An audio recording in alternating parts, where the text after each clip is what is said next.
नमस्कार, news live में मैं हूं Sudhir Kumar. Social message service में आपका स्वागत है।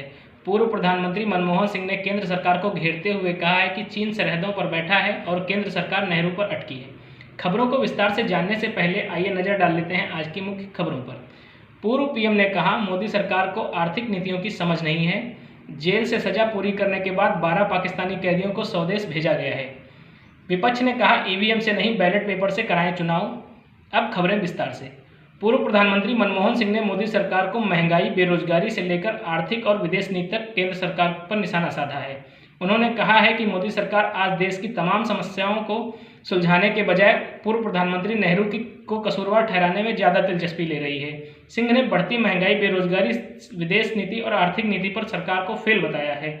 उन्होंने यह भी कहा कि चीन हमारी सरहदों पर बैठा है, जबकि सरकार तथ्यों को दबाने में जुटी है। मनमोहन सिंह का बयान यूपी चुनाव से पहले आया है, जबकि पंजाब में 20 फरवरी को मतदान होगा। उन्होंने किसान आंदोलन का भी मुद्दा उठाया।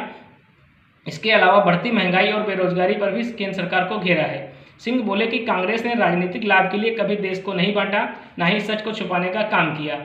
पूर्व प्रधानमंत्री ने गुरुवार को कहा कि बीजेपी के नेतृत्व वाली सरकार को आर्थिक नीतियों की समझ नहीं है। यह मसला सिर्फ देश तक ही सीमित नहीं है, यह सरकार विदेश नीति में भी फेल साबित हुई है। चीन हमारी सीमाओं पर बैठा है और सरकार तथ्यों को छुपाने की कोशिश कर रही है।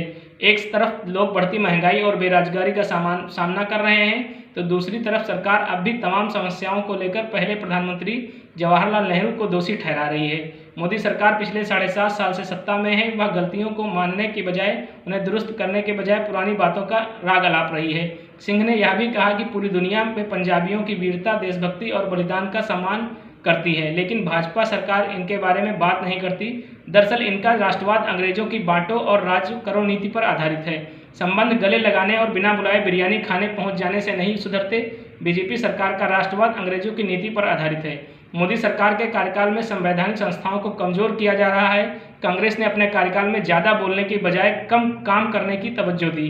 राजनीतिक फायदे के लिए कभी बांटने की पॉलिसी नहीं अपनाई। इस दौरान उन्होंने भारतीयों की छवि अंतर्राष्ट्रीय पटल पर ऊंची करने का काम किया। साथ ही उन्होंने अब लोगों को कांग्रेस के अच्छे कामों की याद दिलाई। पंजाब ही नहीं, देश की जनता ने भी बीजेपी को सबक सिखाने का मन बना लिया है, क्योंकि इस सरकार में गरीब और गरीब, अमीर और अमीर होता जा रहा है और किसानों के साथ जिस प्रकार से सरकार का बर्ताव रहा है वह काफ़ी निंदनीय है। किसान आंदोलन के समय में ही पंजाब और पंजाबियत को बदनाम करने की बीजेपी सरकार ने कोशिश की थी। कैमरामैन सलाम के साथ मैं सुधीर कुमार।